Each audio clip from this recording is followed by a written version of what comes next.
India Russia relation जो एक है, ये एक बड़ा एक इंटरेस्टिंग मोड पे है। ये जिस तरह डेवलप होगा, उस तरह रहा है कि पाकिस्तान को ईरान ने धोखा दे दिया है। असल में वो धोखा नहीं है, वहां पे इंडिया और रशिया ने बड़ा एक एग्रीमेंट किया है। ये बड़ा इंटरेस्टिंग एग्रीमेंट है।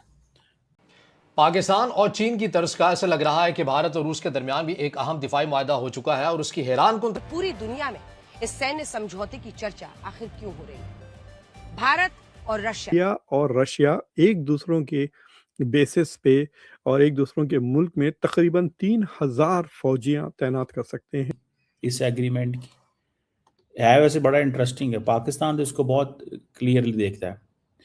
अब सवाल ये है कि अमेरिकन नरेंद्र मोदी के बाद अगर कोई ताकतवर भारत के अंदर है तो वो अजीत डोवल ही का नाम लिया जाता है, तो उन्हें रिसीव करने कौन आ रहा है? शायद नहीं दिया गया, डिफेंस डीएससी ने क्लियरेंस दिया है, बट इवेंचुअली वो होगा। देखिए, एक चीज है, विरोधी देशों की नींद उड़ा दी है। इस रणनीतिक साझेदारी के बाद दुनिया के हर कोने तक भारतीय सेना की पहुंच होगी। Hello friend, very welcome to my YouTube channel Bharatiya official. हाल ही में बहुत बड़ी डेवलपमेंट सामने आई है, जो कि भारत और रशिया ने एक बहुत बड़ा सैन्य समझौता किया है, जिसमें भारत के दुश्मन देशों की नींदें उड़ी हुई है। इस रणनीतिक साझेदारी के बाद दुनिया के हर कोने तक भारतीय सेना की पहरेदारी होगी।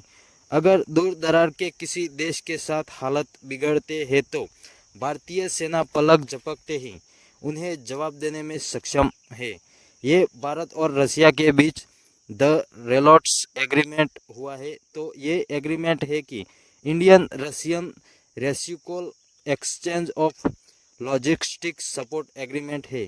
इस एग्रीमेंट के रशियन सेना भारतीय सैन्य ठिकानों को यूज़ कर पाएगी और भारतीय सेना रशियन सैन्य ठिकानों को यूज़ कर पाएगी और समय आने पर एक दूसरे की ज़मीन का इस्तेमाल करेंगे अगर युद्ध में ज़रूरत पड़ी तो। है कि इंडिया और रशिया ने बड़ा एक एग्रीमेंट किया है। ये बड़ा इंटरेस्टिंग एग्रीमेंट है और इस एग्रीमेंट को उन्होंने देखा कि तकरीबन 3000 मिलिट्री पर्सनल जो हैं वो रहेंगे एक दूसरे के मुल्कों में। ये इसका नाम है reciprocal exchange of logistics agreement, India और रशिया के दरमियान हुआ ये। इसमें 5 वॉरशिप्स हैं, 10 मिलिट्री एयरक्राफ्ट हैं। इसका मकसद क्या है कि जॉइंट जो है वो जॉइंट मिलिट्री एक्सरसाइजेज होंगी, training, humanitarian add, this that, disaster relief type game है। लेकिन it is not a permanent basis या कॉम्बैट डिप्लॉयमेंट्स नहीं है, ये दोनों साइड्स कह रही हैं। ये 5 साल का एग्रीमेंट है। समझ नहीं आई इसकी, इस एग्रीमेंट की है वैसे बड़ा इंटरेस्टिंग है। पाकिस्तान तो इसको बहुत क्लियरली देखता है। अब सवाल ये है कि अमेरिकन इसको कैसे देखते हैं। अमेरिका ने तो इंडिया के साथ बहुत एग्रीमेंट किए हुए हैं, जो कॉमकासा, बीका, ये सारे एग्रीमेंट्स हैं। वो एग्रीमेंट किधर गए? क्या अमेरिकन इंडियंस ये समझते हैं कि इंडिया जो है उसके साथ उसको इग्नोर किया गया है? क्या इंडियंस ये समझते हैं कि हमें अमेरिकन ने इग्नोर किया है, हमारा साथ नहीं दिया, तो हम अब क्या करें? वो कह रहे हैं ठीक है, हम फिर रशिया के पास चले जाते हैं, हम रशिया के साथ एग्रीमेंट कर लेते हैं। ये बड़ी इंटरेस्टिंग डेवलपमेंट हुई है इंटरनेशनल पॉलिटिक्स के अंदर, ये समझने की ज़रूरत है। ये इंडियंस और ये अगर आप देखें, इस एग्रीमेंट को आप स्टडी करें, 5 साल का एग्रीमेंट है। जनवरी 12 2026 से ये एनफोर्स हो गया है। 3000 पर्सनल हैं, 5 वॉरशिप्स हैं, 10 एयरक्राफ्ट हैं, जॉइंट मिलिट्री एक्सरसाइजेज, ये करेंगे वो करेंगे। अमेरिकन को क्या किया है इन्होंने? उनके साथ तो बड़े एग्रीमेंट किए हुए थे, उनके साथ तो बड़े एग्रीमेंट किए हुए थे, ठीक है जी। और अभी अगले दिन एक 10 साल एग्रीमेंट भी किया है इन्होंने, अगले दिन 10 साल एग्रीमेंट भी किया है इन्होंने। समझ रहे हैं बात को? बल्कि इससे भी मैं अगर आपको आगे ले जाऊं तो ये जो एग्रीमेंट इस वक्त तो अमेरिका के अंदर बात ये चल रही थी कि ये जो ब्रीच है इसको हमने बिल्ड करना कैसे, रिपेयर कैसे करना है।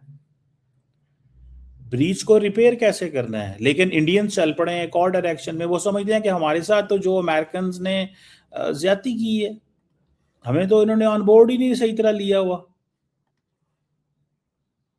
अब जो इंडिया का जो लॉजिस्टिक एक्सचेंज मेमोरेंडम एग्रीमेंट 2016 में हुआ कि दोनों एक दूसरे को एक्सेस देंगे, मिलिट्री बेसिस देंगे, ports, facilities, logistics, this that, ये कहा है ना उन्होंने। कॉमकासा किया, communication compatibility security agreement 2018, BECA किया 2020 में, basic exchange cooperation agreement for geospatial intelligence. आगे दसो पाए, आगे आ जाए, जनरल सिक्योरिटी और military information agreement, industrial security agreement, बड़े एग्रीमेंट किए हैं। अभी 2025 का फ्रेमवर्क जो India US major defence partnership 10 साल का रीन्यू हुआ है, जो कोलालमपुर के अंदर आसियान डिफेंस मिनिस्टर की मीटिंग हुई थी, वहां पे जयशंकर अपना डिफेंस मिनिस्टर राजनाथ सिंह और पीट हेगसेथ ने किया था। इंटरेस्टिंग टाइम्स है भाई, इसको समझने की जरूरत है। इंडियंस ने क्या किया है, ठीक है जी। मुझे ये लगता है जिसको मैं समझता हूं, भारत और रशिया, बड़ी इंटरेस्टिंग सी चीजें चलती रहती हैं भारत और रशिया के बीच में। अभी कल परसों में न्यूज आई कि भाई 3000 ट्रूप्स का जो एग्रीमेंट हुआ था, रीलॉज और डिफेंस एग्रीमेंट जो हुआ है, उसके हिसाब से 3000 लोग दोनों के कंट्रीज में डिप्लॉय हो सकते हैं। 10-15 fighter aircraft, 20 fighter aircraft, 5 ships, काफी कुछ चीजें हैं। स्ट्रेटेजिक डिसीजंस दिए जा रहे हैं, एक दूसरे के साथ ट्रेनिंग्स करी जा रही हैं। ये तो एक एस्पेक्ट है। वेपन्स डेवलपमेंट के अंदर अलग एस्पेक्ट चल रहा है। ऑयल आपने देखा है 2 से 2.5 मिलियन बैरल्स आप वहां से उठा रहे हो। पुतिन साहब is supposed to come here for BRICS, Modi साहब is supposed to go to visit Russia. ये इस टाइम पे चल रहा है जहां पर अमेरिकन बेसिकली कभी रशिया के ऑयल को सैंक्शन करते हैं, कभी खोलते हैं, कभी ये चलता है, कभी चलता है। उनका भी वहां पर गेम चली जा रहा है। आपके ऊपर भी टेढ़े मेढ़े प्रेशर डाली जा रहे हैं इधर पे। So the India Russia relation जो एक है, ये एक बड़ा एक इंटरेस्टिंग मोड पे है। ये जिस तरह डेवलप होगा उस तरह बहुत सारे मैसेजेस बहुत सारे देशों को जाते हैं। तो आप अमेरिका को तो एक तरफ देख लीजिए, उसके बाद रशिया आपको R-37 मिसाइल्स बेच रहा है, बोलता है भैया ले जाओ जितनी चाहिए ले जाओ। एंड जो न्यूज रिपोर्ट है, India has ordered tons of them. तो चाइनीज भी देखते होंगे यार ये क्या है। So there's a lot of consequence to this particular relation. Let's talk about शायद नहीं दिया गया, डिफेंस DSC ने क्लियरेंस दिया है, बट इवेंचुअली वो होगा। देखिए, एक चीज है कि इंडिया रशिया का जो रिलेशनशिप है ना, कुछ लोग बोलते हैं कि हम लोग प्रो रशिया है, हम लोग प्रो इंडिया है। द थिंग इज दैट कि इंडिया के साथ जो रशिया का रिलेशनशिप डिफेंस कोऑपरेशन में था, it was more of a client and vendor relationship ही था। हालांकि रशिया ट्रेडिशनली हमेशा इंडिया को स्ट्रेटेजिक सपोर्ट दिया है। जब कोई इंजन नहीं देता है, कोई टेक्नोलॉजी नहीं देता है, इंडिया को इन लोगों ने सपोर्ट किया, नो डाउट। जो इसका इन्फ्लेक्शन पॉइंट था वो 2022 था।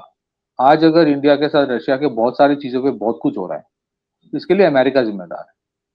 2022 में it was America which put restriction on Russian oil. क्या बोल के? नहीं, रशियन ऑयल सैंक्शनड नहीं है, ताकि रशिया ज्यादा पैसा ना बना पाए। उसके ऊपर इन लोगों ने क्या रेस्ट्रिक्शन लगाया कि $60 से ऊपर तुम बेच नहीं सकते पर बैरल। तो $60 वाला जो कॉन्सेप्ट लाया, तो इंडिया को देखा भाई दुनिया भर में 90 में बिक रहा है, मेरे को 60 में मिलेगा तो मैं लूंगा। अब इनको इससे परेशानी होगी कि यार ये तो बहुत बड़ी प्रॉब्लम हो गई, इससे इंडियन इकोनॉमी को बेनिफिट हो जाएगा। So that is one. Second, इन लोगों ने फिर प्रेशर इतना डाला इंडिया के ऊपर, फिर इंडिया भी वही है कि टेढ़े बैठ गया कि भाई इतना प्रेशर मुझसे नहीं संभाला जाएगा, मैं तुम्हारी बात सुनना ही बंद कर दूंगा। ऐसा नहीं कि I will succumb to pressure, I will not listen to you at all. तो इंडिया स्टार्टेड टेकिंग स्टैंड कि भाई मेरा स्ट्रेटेजी